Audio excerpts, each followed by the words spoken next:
안녕하세요. 흰수염고래 스포츠입니다. 9월 A매치 데이가 찾아왔습니다.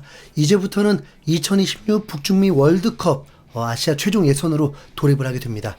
이전까지는 월드컵 본선 진출이 아슬아슬하면서 긴장되는 부분도 재미의 요소가 되었지만, 이젠 아시아의 과한 월드컵 본선 티켓이 주어지면서 최종 예선이 그렇게 좀 흥미롭진 않습니다. 조에서 3회까지만 해도 본선 진출이 매우 유력해지니까 말 다 했죠. 아시안컵에서 요르단에게 패배한 한국, 올림픽도 본선 못 간 실력인데 한국도 3위 이하를 할 수 있다? 설마 이렇게 보신 분들 있는 건 아니죠. 지금 한국 대표팀은 월드컵 본선이 문제가 아니라 조 1위, 전승, 무패, 지금 이런 게 중요한 상황입니다. 거기다 홍명보 감독이 조금이라도 좀 시선을 바꾸게 하려면 정말 졸전, 패배, 무승부, 그랬다간 난리가 날 것입니다. 한국이 최종 예선 팔레스타인전은 그렇게 걱정할 게 없지만, 다른 팀들은 매우 긴장하고 있는 상황입니다. 우선 빅매치가 성사가 되었죠. 일본 대 중국의 경기가 일본 도쿄 국립경기장에서 열리게 되었습니다. 서로 좀 난감한 경기죠. 일본은 당연히 이기고도 남을 전력이지만, 중국의 더티 플레이들로 꼬이고 감독의 경기 운영에 사고를 당할 수도 있으니까요. 그리고 중국 현지 매체에서는 깜짝 놀랄만한 기사를 올리면서 주목하게 되었는데, 중국 축구 국가대표팀이 기적을 연출할 가능성, 일본을 이길 수 있는 3가지 전략이라는 헤드라인으로 기사를 게재했습니다. 우선 기적이라는 단어를 사용했으니까 현실을 알고 있는 거긴 한데, 일본을 상대로 기대감을 가지고 있었습니다.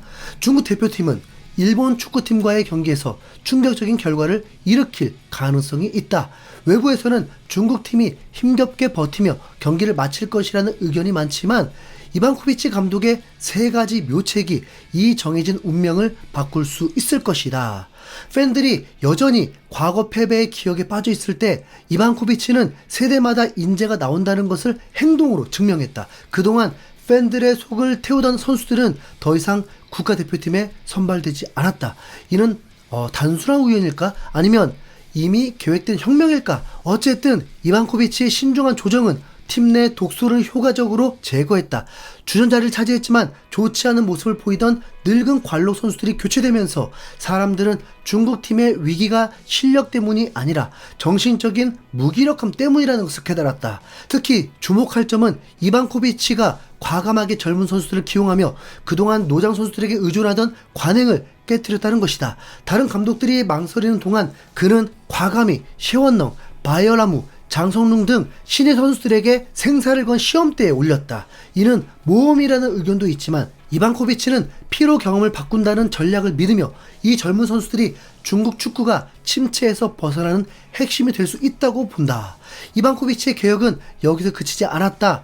과거 중국 축구팀은 선수 기용에서 고정된 패턴에 빠져 있었고, 일부 선수들은 부진한 경기력에도 주전 자리를 유지했다. 예를 들어 앤줄링은 싱가포르를 상대로 지친 모습을 보였지만 교체되지 않았다. 그러나 이반코비치는 부임하자마자 그를 더욱 열정적인 선수로 교체하며 오랜 기간 이어진 고인물 현상을 타파하고 팀의 새로운 활력을 불어넣었다. 이제 우리는 이반코비치의 이러한 변화가 일본 축구팀과의 대결에서 효과를 발휘할 수 있을지 궁금해진다.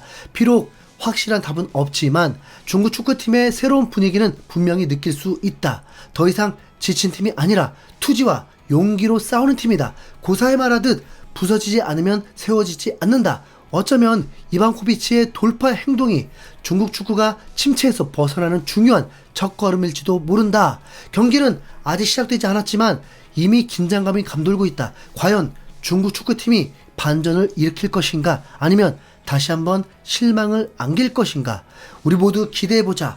결과가 어떻든 이반코비치의 지도 아래 중국 축구팀의 변화는 팬들이 박수치고 환호할 만큼 충분히 가치가 있다.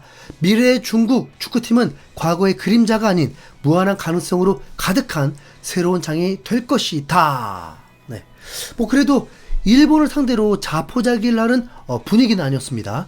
중국은 1998년 다이너스티컵에서 일본을 2대0으로 이겨본 이후에 26년 동안 승리해본 적이 없습니다. 그나마 2022년 동아시안컵 원정 경기에서 일본과 0대0 무승부로 비긴 적이 있다고 합니다. 그런데 그 기록이 무의미하다는 것을 알고 있습니다. 중국 매체에서는 일본이 27명 중 유럽파가 20명이고 이 그룹에서 총 가치가 가장 높은 팀이라는 것을 강조했습니다. 또한 중국 대표팀 감독은 전과 다르게 미드필더를 2명을 두면서 수비 후 역습 전술을 채택하기로 했다고 전했습니다.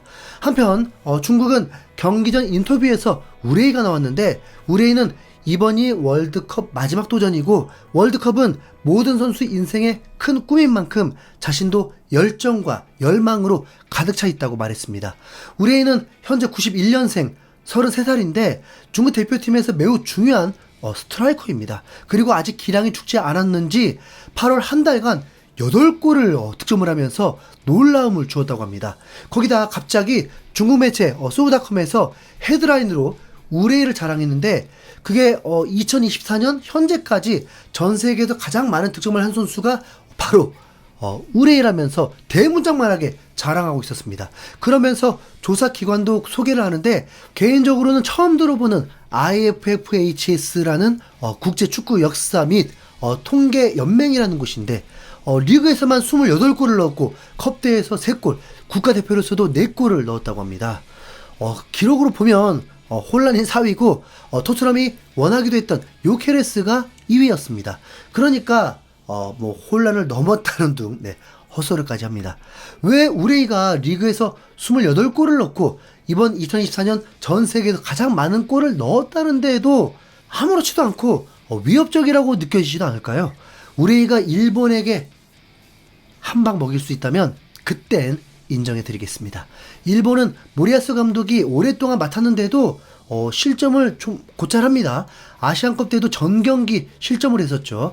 하필 중국을 맡고 있는 감독이 3년 전 오만 감독을 맡아서 일본 원정에서 질식 수비와 함께 역습 한 방으로 1대0으로 승리한 적이 있습니다. 그 이후에 일본은 자체 컵대회 때 튀니지에게 대패한 거 말고는 홈에서 무패입니다.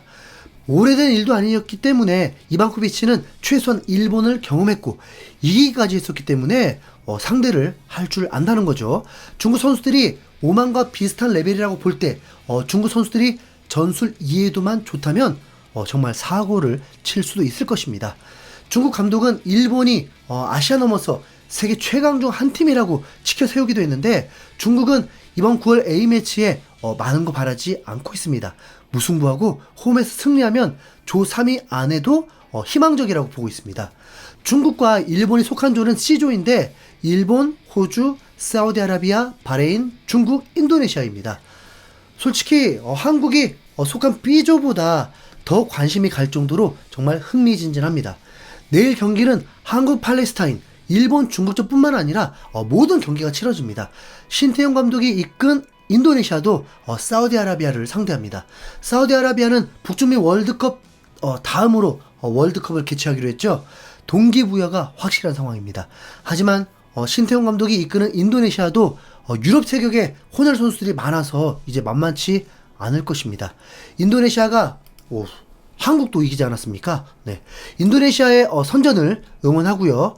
야, 진짜 살다 중국을 응원을 해보네요. 네, 중국이 일본에게 한 방 먹이길. 이반코비치 감독 파이팅. 이상 흰수염고래였습니다. 감사합니다.